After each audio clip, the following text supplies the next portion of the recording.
Omar TV presenta Conversación en tiempo de bolero. ¿Qué tal, amigos? Bienvenidos a nuestro programa. Hoy mi invitado especial es un gran amigo. Amado Terán es un cantante donde ha prestado su voz para una decena de propagandas comerciales y etcétera. Un hombre multifacético, también fue la voz de los Corvette, y Amado Terán ha pasado una temporada también en los Estados Unidos, donde hizo sus shows, sus temporadas de espectáculos. Hoy es un programa especial, Conversación en tiempo de bolero, de música, arte y cultura. Amado, bienvenido, un placer de tenerte aquí en Omar TV.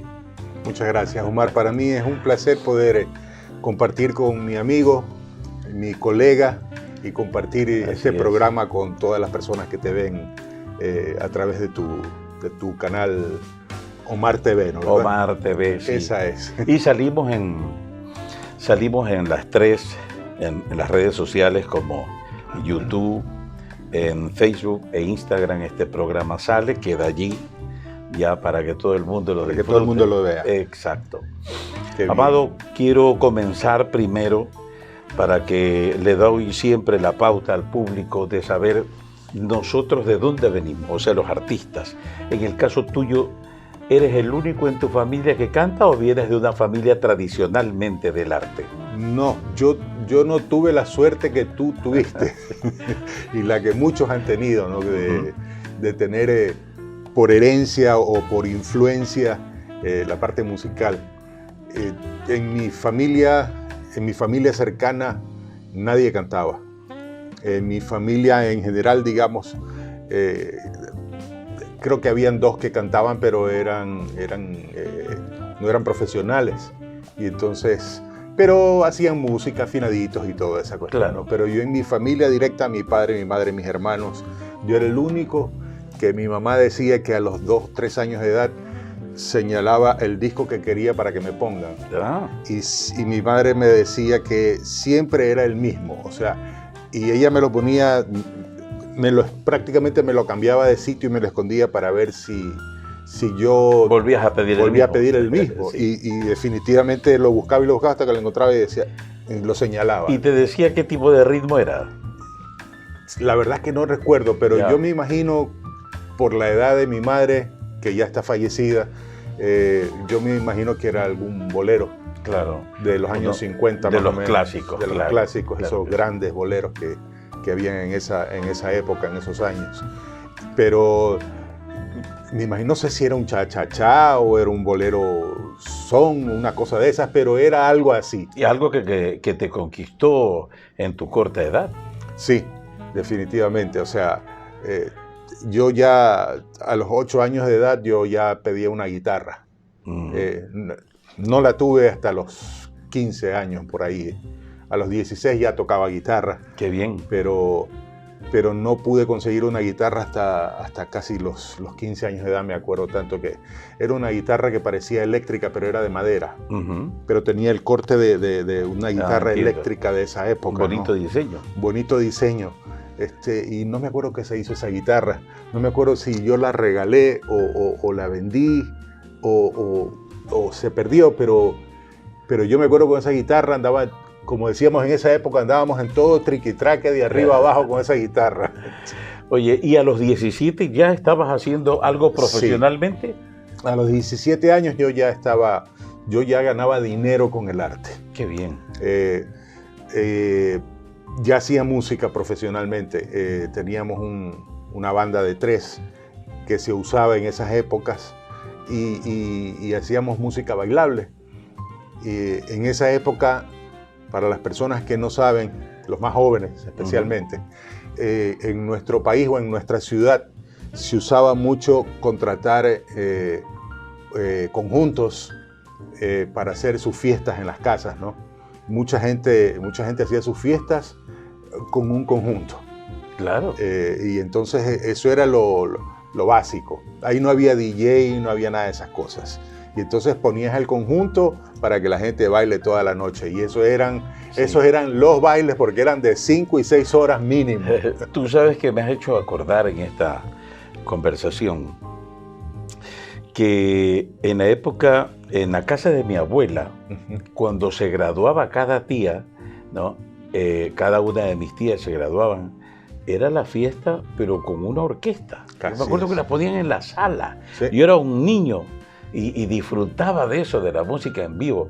Eso ha sido muy maravilloso, aparte de recordarlo, pero saber que teníamos esa cultura de que siempre se celebraba con música en vivo era algo muy elegante, ¿no? Así es, así es. Era lo típico, digamos. Lo clásico, ¿no? Sí. Lo clásico, o sea, tenías que tener un conjunto o una orquesta dentro de tu casa. O sea, no es que había que ir a un salón y armar todo una cuestión ahí para hacer la fiesta. No. En esa época era dentro de su casa, le movías los muebles a la orquesta o al conjunto y ahí lo ponías. Exacto. Y el baile era ya dentro.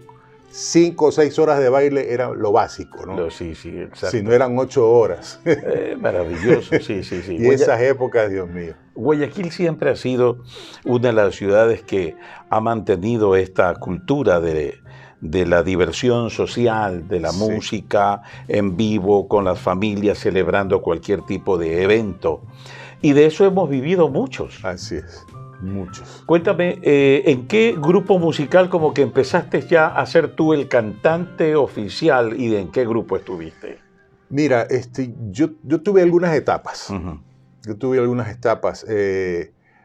Cuando yo empecé a tocar guitarra a los 16 años, nosotros formamos, antes de hacer este grupo de música bailable, formamos un grupo con un primo mío de 3, que se llamaban Los Místicos. Yeah. Y nosotros participábamos en festivales de música. Los festivales de rock que habían famosos aquí en la ciudad de Guayaquil. En esa época era el festival del Vicente Rocafuerte, que era el Alfa Centauro. Y habían creo que 2 más conocidos.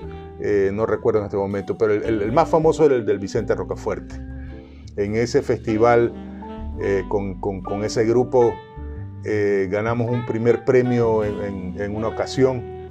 No recuerdo bien tampoco el año, pero ha de haber sido más o menos año 76, por ahí ha de ser. Me acuerdo que ganamos con una canción que se llamaba La Quinta de Beethoven, que hicieron La Quinta de Beethoven en tiempo de rock en Estados Unidos, no sé qué banda la hizo. Y aquí yo en una fiesta se la escuché por primera vez al grupo Bodega y me quedé impresionadísimo con la versión. Y yo recuerdo que vino el momento de participar en ese festival y participamos justamente con La Quinta de Beethoven y ganamos. Uh-huh. Después de eso ya digamos, formé parte de un grupo con un amigo que tocaba teclados y un amigo que tocaba batería, y yo tocaba guitarra y cantaba. Ahí ya, digamos, amenizábamos fiestas y todo eso. Y después de eso hicimos una banda más grande que se llamaron Los Gitanos. Ese fue mi segunda ocasión, si no me equivoco, cuando grabé un disco de 45 revoluciones como solista. Uh-huh. Yo en esa época ya pasé a tocar bajo y a cantar. Uh-huh. Teníamos 2 cantantes, ¿no? Entonces yo era el cantante de música americana y de rock y de todos esos estilos, y el otro cantante principal era el que cantaba salsa, cumbia, merengue, que era lo que se usaba en esa época.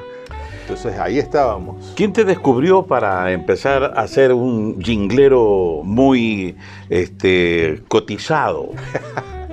Eso, mira, eso fue en el año 98. En el año 98 yo regresé de Estados Unidos, yo me fui a vivir a Estados Unidos unos años y ahí hice un poco de carrera, digamos, ¿no? Uh-huh. en la Florida. En centros nocturnos, sí, bares, restaurantes, etcétera. Sí. Habían lo que se llamaban boîtes. Uh-huh. En esa época eran centros nocturnos de primera clase. Claro. ¿No? Se presentaban artistas internacionales y yo tuve la suerte de conectarme con gente que tenía cierta posición en el medio local. Uh-huh. Y esta gente me llevó a compartir, digamos, esos escenarios, ¿no? Y una vez que me empezaron a escuchar, entonces empecé a abrirme camino yo solo y estuvimos en algunos sitios por algún tiempo cantando en estos sitios, uh-huh. compartiendo con artistas internacionales. Me acuerdo en esa época Elio Roca, y otros cantantes más, ya no recuerdo mucho los nombres, pero fue una experiencia increíble. Yo regresé en el año 98 y recuerdo que había una peña aquí en Guayaquil que se llamaba A Mis Amigos. Yeah. Y eso era de un primo de mi padre. Y a mí me llegó la referencia y yo fui un día a visitar. Y entonces entré y resulta que no era una peña nomás, o sea, era la peña. Claro. Y entonces eso estaba lleno, no solamente de los clientes, sino que estaba lleno de artistas, estaba lleno de músicos. Se reunían en este sitio a pasar la noche, a hacer bohemia, a hacer música, a bailar, a tomarse un trago, a reírse. Y ahí conocí a una persona que fue la que me llevó a hacer los jingles y las locuciones. Ella se llama Tata Villao. Claro. Primera voz del cuarteto de Eddie Erazo. De Eddie Erazo, famoso. Famosísimo. En esa época ellos compartieron escenario con José José, uh-huh. con Julio Iglesias, con un montón de gente de ese calibre. Aparte que las hermanas Villao eran pues el coro obligado en la mayoría de los discos que se grababan aquí en Guayaquil, tanto en Fedisco e IFESA. IFESA, sí, así es. No, eran tremendas voces, sí. Tremendas voces, no tenían competencia, no había otro cuarteto, sí. No existía otro cuarteto en el Ecuador y era muy apreciado afuera, uh-huh. En México. Ellas estuvieron por montones, por todos sitios estuvieron ellas. Uh-huh. Nosotros somos muy amigos y yo conozco un poco de la vida de ellas, de la trayectoria de ellas. Uh-huh. He visto fotos, he visto recortes de periódicos. Del trabajo que ellos realizaron en esa época. Desgraciadamente decidieron retirarse. No sé cuáles fueron los motivos, pero decidieron retirarse hace mucho tiempo. Pero cuando nos reunimos y cantamos un poquito, yo me quedo nomás, digo, uy. Si siguieran cantando en este momento, la historia sería diferente, porque cómo cantan, hermano, cómo cantan. La composición armónica de las voces que ellas usan o usaron en esa época es una composición difícil, era un arreglo vocal difícil. Uh-huh. Entonces ellas eran de mucho oído, ¿no? Muy artistas. Entonces cantan hermoso y Tata cantaba hermoso. Tata hacía jingles con un amigo argentino, Gilo Loedel. ¿Y tú trabajabas allí también con Tata ellos? Me lleva ahí. Oh, yeah. Tata me lleva ahí y me dice, esta es la voz, le dice a Gilo Loedel, porque se les había ido fuera del país la primera voz que ellos usaban para los jingles. Entonces empezamos a hacer jingles. ¿Ahí comenzaste prácticamente tu carrera? Sí, ahí empezó mi carrera. Una nueva carrera, porque tú eres un artista multifacética, digamos, ¿no? Claro, sí. Multifacético. Y en ese sentido, como te decía hace poco, me parece muy bien que un artista, no solamente, aquí en nuestro país específicamente, no solamente está, voy a utilizar la palabra encasillado a ser un cantante de escenario, sino que también trabaja en comerciales. Tú has trabajado también en teatro. También, sí. Has hecho tus papeles de teatro. O sea, eso es muy importante, que los artistas sean completos, como debe de ser. Sí, eso es lo que, para mí, eso es lo que compone la palabra ser artista, ¿no? Uh-huh. O sea, ahora hay otra definición de artista. Para mí es una definición más pobre, porque no está muy completa. En la época que nosotros empezábamos a ser cantantes, la carrera te exigía otras cosas. Ujú. Te exigía no solamente cantar bien, no solamente afinar bien, no solamente tener una buena imagen, también tenías que tener algo que te lleve a completar la palabra artista, ¿no? Claro.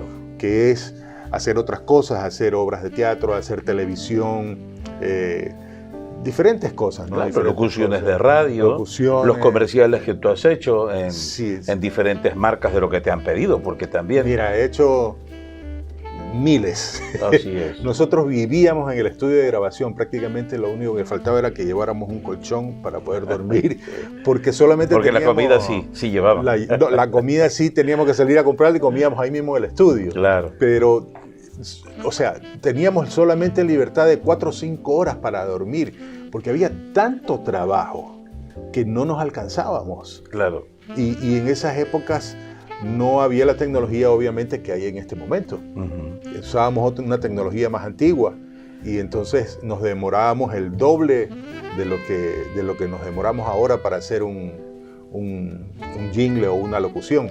Claro. Tecnológicamente hablando, ¿no? Sí. Aunque la cantada, la parte artística es la misma, tiene el mismo tiempo de uso, pero la parte técnica es mucho más reducida, entonces avanzas mucho más rápido. En esa época Así no es. había eso. No, pues y aparte de que te dicen, bueno, nos quedamos desde aquí seguimos grabando. Así Y ahí hay un ahorro de tiempo y dinero. Así es. Cuéntame cómo llegaste a los Cordes a cantar y qué tiempo estuviste tú, porque tú estuviste con Alberto Vallarino. No, Alberto no. Con Roberto. Con Roberto Vallarino. Con Roberto, sí.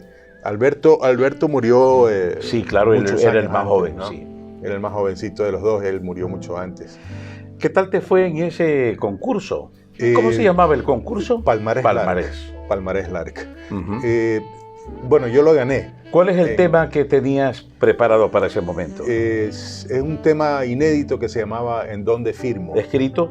Escrito por Freddy Bardellini, que, Uh-huh. que era un compositor exitoso. Claro, yo me acuerdo de Freddy días. Bardellini, claro. Él ganaba todo a los No sé festivales. qué se hizo la vida de él.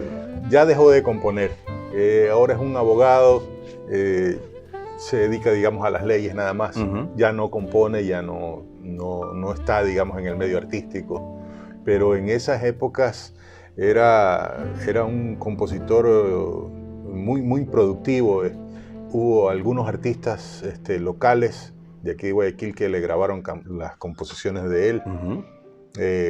Yo participé con esa canción, digamos, en el festival. La ganamos en el año 1983 en el Teatro Sucre de Quito, Uh-huh. con una orquesta sinfónica que nos acompañaba, cadena nacional de televisión. Wow. O sea, fue un evento importante. Un evento ¿no? importante en el país. Después de eso, yo tuve un tiempo, digamos, cantando como solista, hasta que un día me fueron a visitar a un sitio donde yo estaba cantando, una peña creo que era. Me fueron a visitar unos personajes ahí y yo los vi, pero no los reconocí inicialmente. Pero después me di cuenta que era, Hans Palacio y Roberto Vallarino. Y estaban acompañados por el Pollo Medardo, el Pollo Lucho Silva, sí. que era el baterista de los Cordes. Claro. Entonces, yo recibo la llamada del Pollo Silva un día, invitándome a hacer una prueba para ver si pasaba la prueba y me quedaba como cantante de los Corvettes.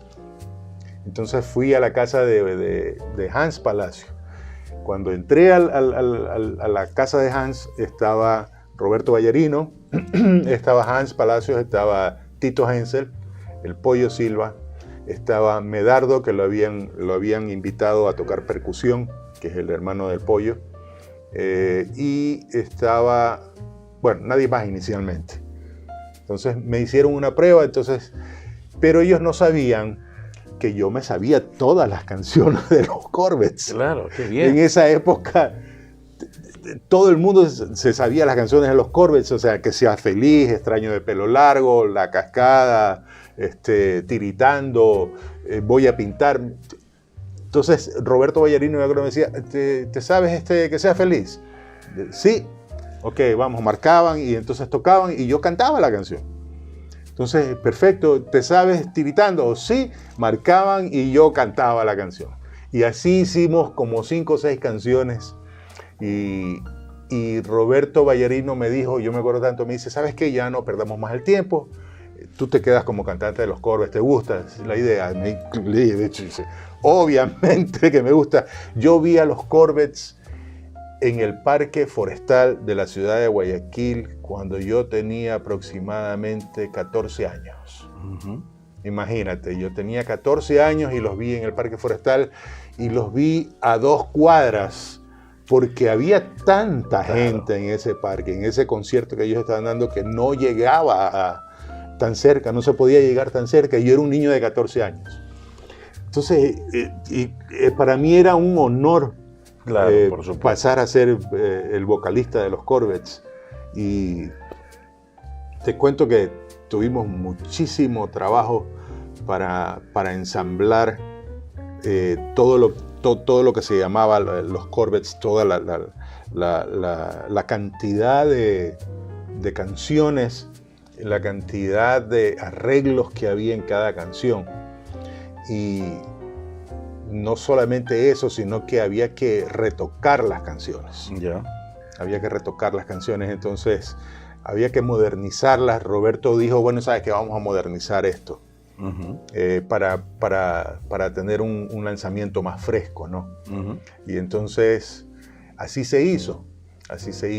¿Qué tiempo estuviste, en el grupo? Yo estuve 15 años cantando en el grupo.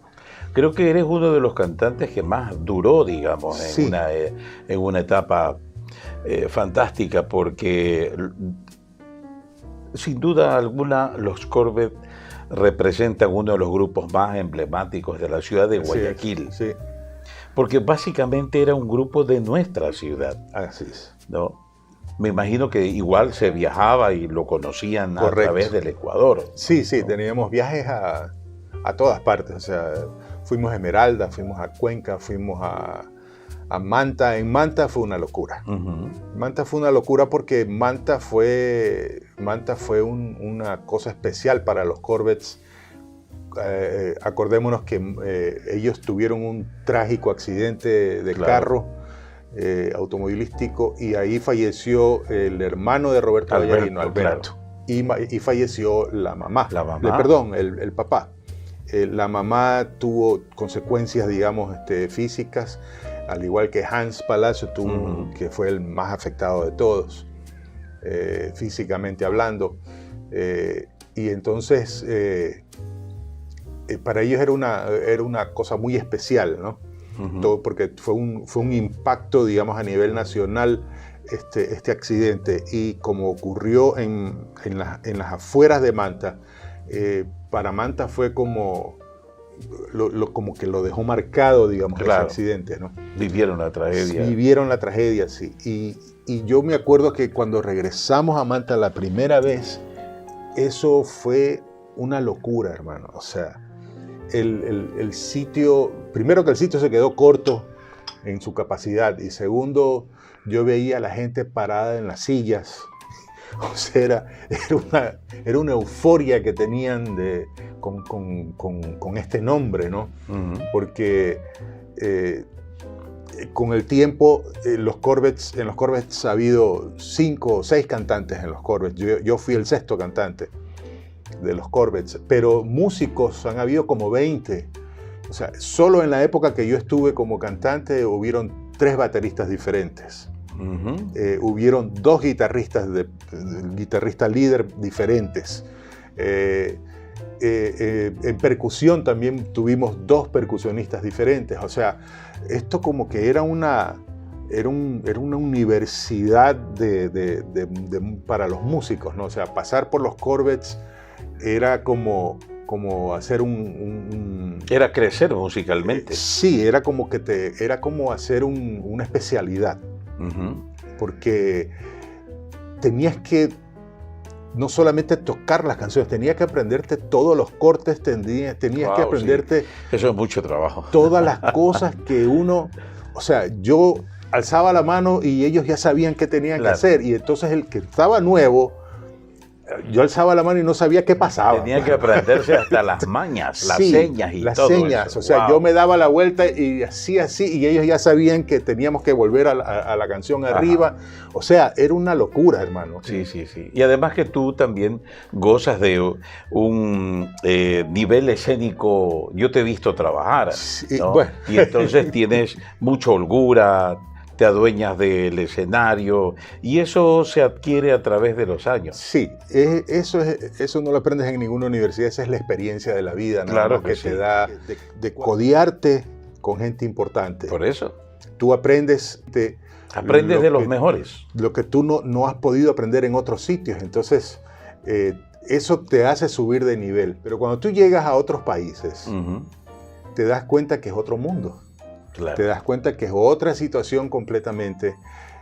La gente tiene otro nivel. Claro, y otra visión de lo que significa el espectáculo. Así es. Y peor si tú llegas a Estados Unidos o a Europa, que tienen otro nivel mucho más alto. Y entonces, o te alineas... Había que ponerse a la par. Sí, tenías que alinearte, hermano. Amado, quiero agradecerte infinitamente esta conversación que hemos tenido de tu vida, que es una primera parte realmente. Y la otra parte es que quiero invitarte a cantar. Perfecto. Me voy a sentar al piano, preparamos una canción para darle a nuestro público, ¿no?, en vivo que estamos haciendo, pero perfecto, desde aquí los estudios de Omar TV. Encantadísimo. Bien, un abrazo, amigos. Ya volvemos, entonces vamos a preparar un tema con Amado Terán.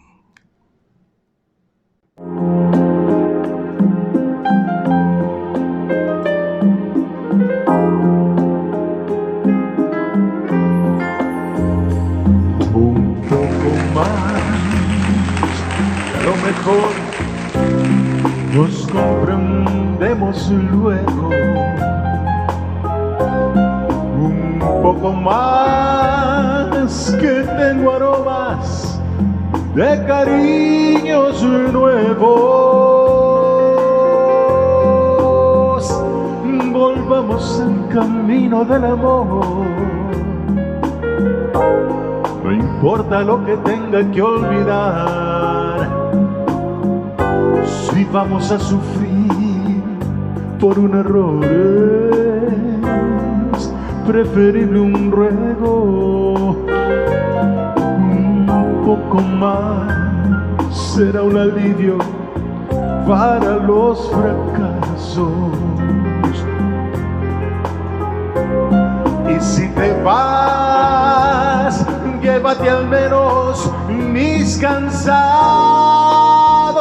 brazos. Al fin que ya te di mi cariño y mi ser, mi vida entera. Y si no te lo llevas, ¿qué me importa? Que se queden afuera.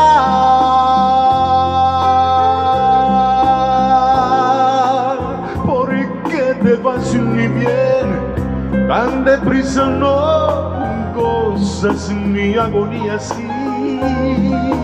La noche se espera, todo el día espera tú también.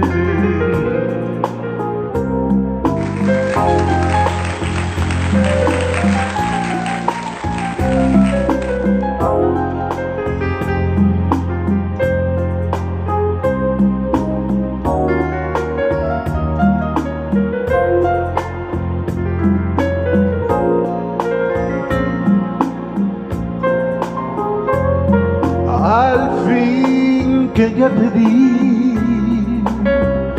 mi cariño y mi ser, mi vida entera. Y si no te lo llevas, ¿qué me importa? Que se queden afuera.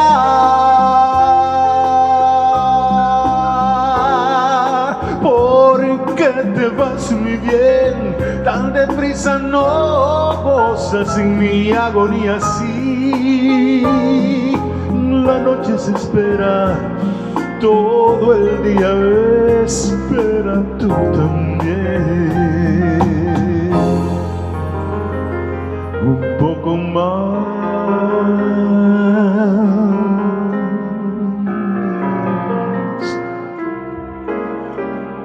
Espera un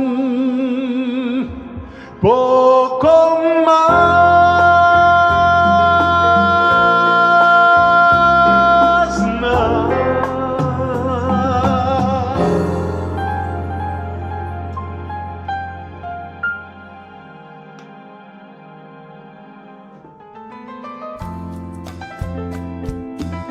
Omar TV presentó Conversación en Tiempo de Bolero.